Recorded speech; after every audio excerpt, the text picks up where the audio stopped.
And that's because they didn't properly secure it through trust and things like that.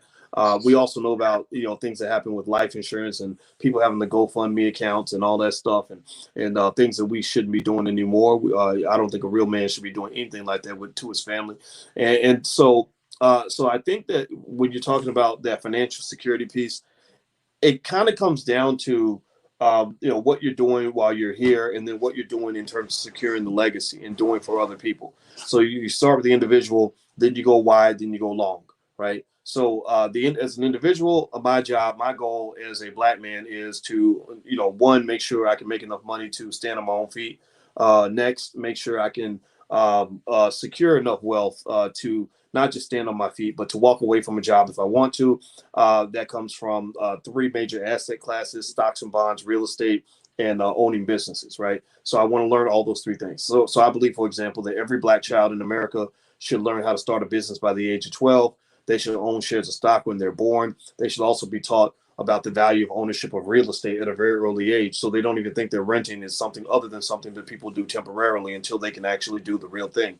So with that said, once I've secured myself financially, that's when you're able to start securing things for other people. And that's why, for example, in the black community, we have a shortage of what they call husband material, because I believe most of the men I know don't want to get married and take responsibility for other people until they feel financially secure. So if you haven't secured the home front, then it's hard to create security for other people. I know people say, "Oh, you should get together and build together and all that." I know a lot of guys who aren't comfortable with that. They want to have it together before they go get it together for other people. So then at that point, though, you're able to take responsibility for other people because you're taking care of yourself, and that's when you're building strong families and strong communities, etc. That's when you're talking about storing those assets for the children, using trust funds to protect those assets.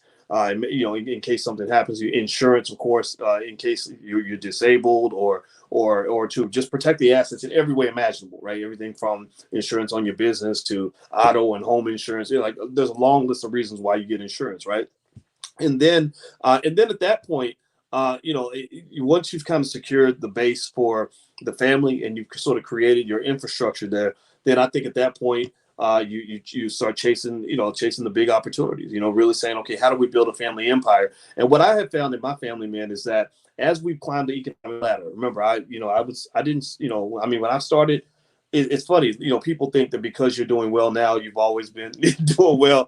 Like you don't understand what it's like to be poor. And I'm like, no, I probably understand being poor better than you do, because I mean, there's no poorer than me and my mother could have been when she was 17 years old and gave birth to me and had no help at all. Like me and her in the projects, that's it, right? So as we climb this ladder, what we have found is that the driving forces behind our ability as a family to climb that ladder, a lot of it comes down to values. One of the reasons that our outcomes were different from a lot of my friends is because my mother and my father, who raised me, my stepfather, they just didn't do what everybody else did.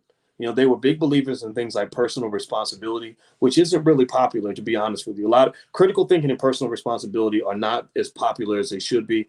A lot of people make silly mistakes in their life over and over again. And because there's somebody always there ready to hand them an excuse, like, oh, well, the reason that you have 8 babies mamas by 6 different women is because you're a black male and black men are stupid, and just silly things like that. And so you see a lot of folks fall into the wayside. I got a lot of kids I grew up with that are in jail right now, that are in terrible situations, and so we cannot neglect the values in that family as a part of the wealth building process. That plays a huge role. And the other thing too is you talk about something as basic as education. One thing we've learned as we've climbed the so-called ladder economically is our education that we believe our children needs to have becomes more and more customized as time goes on. It's like, whatever they're teaching you at school, fine, learn it. But we're gonna really teach you how to be a millionaire. Like I'm gonna really teach you how this world really works for a black person who is trying to play above the rim, so to speak. And that means with my children, I have conversations with them that are completely off the grid in terms of saying, look, here's how things really work. So I think that so it kind of goes back to like one of the core values we have in the Black Business School, which is that black people should educate our own children, create our own jobs, and support black businesses. If we support our businesses, then our businesses will do well. They can hire more Black people. We can support and hire and protect our own. If we educate our own kids, then their heads aren't going to be filled with all this nonsense that trains them to go become zombies in terms of supporting other people's institutions and other people's universities and other people's corporations. What's going on with that? Well, you never got reparations for slavery, but they've been giving you preparations for slavery since you were a child. And so, and even the HBCUs were invented primarily to teach Black people to go work for white people and to take pride in that. So I personally believe we need to sort of deconstruct and reconstruct everything in the right image so that we can make sure that the boat's always going in the right direction. So I know that was beyond the scope of what you asked me, but I want to draw that whole picture for sure. Right, and a couple of things that you said that kind of resonated with me. One is like with my daughters, I explained like they have that. I made them come to work, made them figure out what it is to work, and their first job for me was cleaning the bathroom. So I got a janitorial company. So when it's time to teach somebody how to do it, they can't say, "Oh, you had the silver spoon." No, that was my first job. So. And the thing that, somehow at the All Black National Convention, Dr. Fraser said something that I heard only twice in my life at your convention, and back in 2008, is do you know your great-great-grandfather? And that's what resonated with me because back in 2007, a business partner of mine asked me that after I had a mortgage company, Net Branch, when the market was good and you can do no-doc loans and you can get 5 points on a loan and make 20, So we're splitting $18,000, $19,000 a piece. And we had dinner and he's like, "Aaron, this ain't nothing." I'm like, what do you mean it's nothing? He said, "It's money, but it ain't nothing." I'm like, he was ready to retire from the military. And I guess somebody talked to him. He's like, he asked me that question. And when he asked me that question, I was like, "Why is that important?" He's like, "No, do you know him?" I said, "No." But the reason, he said, because they didn't leave you anything. And at that time, that's when it was important to me. I was like, "Oh, I need to leave my children at least this amount of real estate worth this amount." But I also knew that it wasn't important what I left to them. It was also important what I left in them. The messages and the rationale on how to handle money, how to treat money, and how to multiply it. So, when you say what you're saying, that's what resonated with me. And that's why that trust piece is so important when you talk about, getting, some people get first generational wealth through insurance. And I know people who got $200,000-$300,000 from insurance policy, and a year later, they had nothing. They got things, and then they can't even keep those things up. So that's why it's more important to me what I leave in my children than what I leave to them. But I want to give them, when I hand the baton off, whatever that is, I just want to make sure that they're in a place that they're ready to win. That's true. And they got it in a better position than I got it. So the last question I have for you, Dr. Boyce, and let me do this. Before whoever don't know, this is Dr. Boyce Watkins, one of the lead financial professionals in the world, CEO and founder of the Black Business School, and he's the keynote speaker for Springing the Wealth this weekend. That's right, go to springingthewealth.com, check it out, read the information, read the bios. It's an amazing group of people sharing information that's going to help you with wealth building, legacy building, how to buy stock, how to use real estate as an asset, not just living in it as a liability, how to use insurance as a financial vehicle and not just a death benefit. We have people talking about a lot of things. And one of the most important things, how to pivot during the pandemic. Ways it's people who are making more money in the pandemic than they ever made in their life. Yeah. So we got Dr. Boyce Watkins here, and go check it out. Amazing. Use the code Dr. Watkins, and as you check out, apply and get a 20% discount. Dr. Watkins, I don't want to keep you all night. I know you're a busy man. So my next question is, when you walk away and you think about your legacy, what is it that you want people to know about your legacy and what you did, and when they talk about you in the future? I don't know. I haven't had a chance to think about that. I guess I want people to know I wasn't scared of nothing. I'm not. I think life's too short to be scared, and I think you got to go for who you are and go for your passion, and don't let nobody stop you. I think that's probably the best thing I could leave people, and it's not even really something I want them to remember about me. It's just something I want them to do. Stop being scared. Like, stop worrying about what other people think. Stop letting people tell you that how you supposed to do everything. No, you got to solve this problem. I think that if I could change this one thing about Black people, period, that I think could change everything is I would love to make us all into just fighters, just economic warriors and warriors on all the things that matter to us, where we just say, you know what, I'm not worried about what white folks are trying to do to me. I'm not worried about what other Black people are trying to do to me, because you got the Negro naysayers out there. I always joke that they find a problem for every solution, but I would just want to see people go for it. Like that's what I found is that success tends to just occur when you just say, you know what, there's obstacles, there's challenges, there's all kinds of hurdles, but we're just going to go for it. And I think that's what I want to leave. When you talked about, legacy in terms of what you put into people as opposed to what you leave behind for people. Because I thought about it. And I said, I was thinking about, as you mentioned, great-great-grandfather. I said, man, that's interesting because I don't know my great-great-grandfather.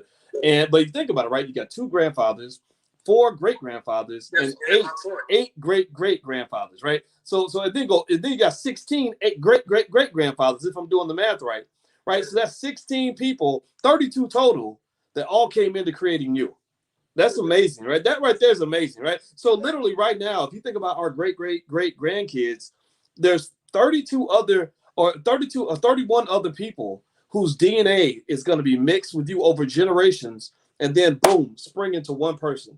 Like that's a powerful thing, right? So what are the odds? What are really the odds that 100 years from now, 200 years from now, they're really gonna remember specifically us? Like even when Henry Louis Gates does the whole DNA thing, when he goes back and it looks at people's legacies, he finds like one person, but that's one out of dozens of people that came together to create you.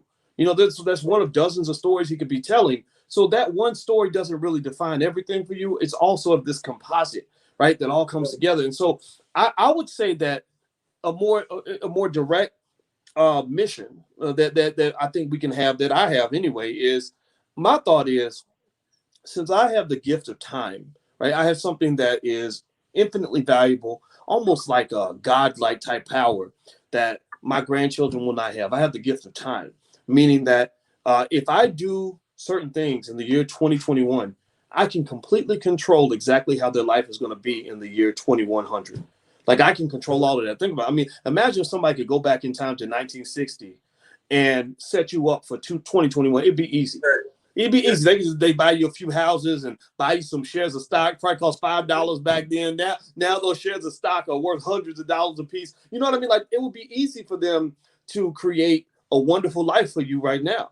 But it requires vision and foresight. So what I say to people is live your life backwards.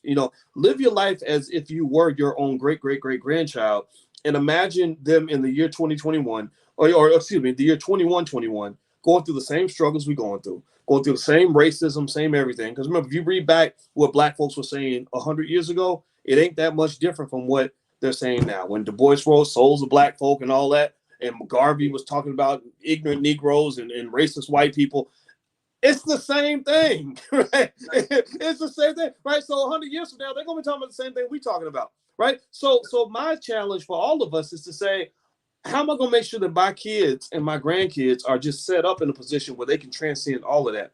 Because I'm going to tell you like this. If you do something very basic, like we talk about the $5 a day investing plan at the Black Business School, which anybody can afford, because you can't even buy a Popeye's chicken for $5.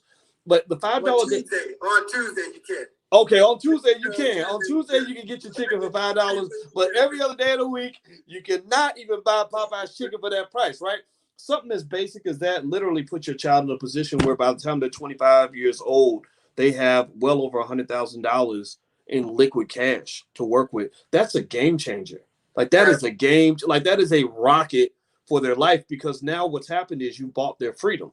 Because we're all slaves. And many of us grew up as slaves. Not I don't say we're all slaves, but many of us grew up as slaves. We're just capitalist corporate slaves. So we don't think that we're slaves because we're not in chattel slavery. But when you are so saddled up with student loan debt that you got to go work for that man, for the next 20, 30 years to pay off this debt from another white university that they got you in debt in the first place, you're kind of stuck in the type of slavery. So when you leave your children assets where they don't have to deal with the student loans, you're liberating them from slavery. You've helping them buy their freedom. When you give them enough wealth where they can make a down payment and own a house so they don't have to spend years being a renter, you've changed the game for them. So what happens then though is that's when they get a chance to really live their potential. Last point I'll make on this, as you were talking about, because you spurred a lot of great thoughts on this, is I was watching Star Trek with my fiance. We're both into Star Trek, and we were talking about how great one of the storylines were. Like they were living in the year 3000 and fighting these aliens and this technology. It was like, I was like, wow, who comes up with that kind of imagination? And we were thinking about different Black people. You got some great Black sci-fi writers out there, Sophia Stewart and others who can do that. But most Black people don't have that level of imagination, because you can't really think about big problems if you're always dealing with little problems. Right. The rapper T.I. had a song called Big Things Popping, Little Things Stopping. Like, it's like little things have to stop before the big things can pop. So when you leave your child wealth, what happens is you solved all the little problems. Like, they're not gonna run into those silly problems like I couldn't start a business because I couldn't get $3,000 to get started. I could never buy a home because I can't afford a $5,000 down payment, $10,000 down payment. Like, they're ready to rock and roll because they've already got assets. They're not stuck with student loan debt. They're not stuck spending 40 hours a week working for some corporation that they hate. They're able to actually live and be creative and really explore their potential because they're not dealing with the slavery that many of us had to deal with in our 20s. A lot of us had to be slaves in our 20s because we were trying to pay student loans, trying to get by, trying to barely, I remember 28 years old, I had to leave my apartment, man, in the middle of the month. I had to break my lease and leave because I could not pay the rent. I had to pack everything I owned in a van. I had enough money to rent a van one way to get to Ohio.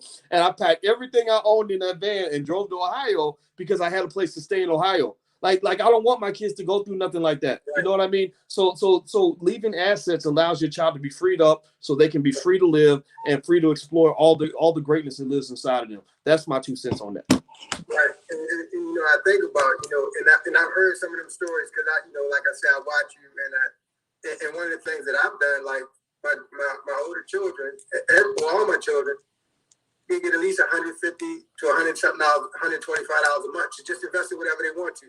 At 18, 20, and 6, so it's like they get to do whatever they want with it. Nice, nice. So it gives them the opportunity, because I know that if you do that for the next 30 years, so when you're 40 years old, you understand, So I get it, and it's just something that like I pay attention, Dr. Boyce, and one of the things that I understand is most people say knowledge is power.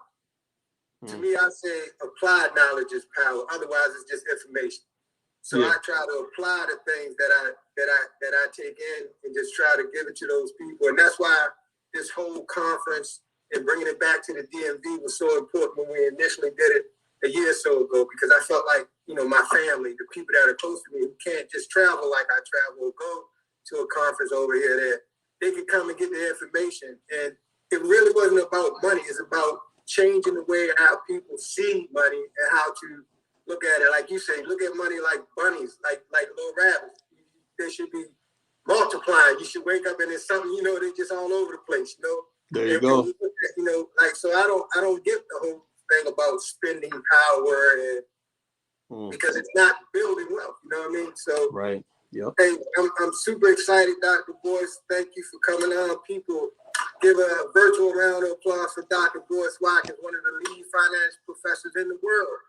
So, once again, go to springthewealth.com, book your ticket, hear Dr. Watkins and some other financial professionals giving you some amazing information on how to move forward. And, at Education Over Entertainment, our motto is building economic empowerment through financial literacy. So come get the information, apply it, and change the narrative. We have the ability to change the narrative.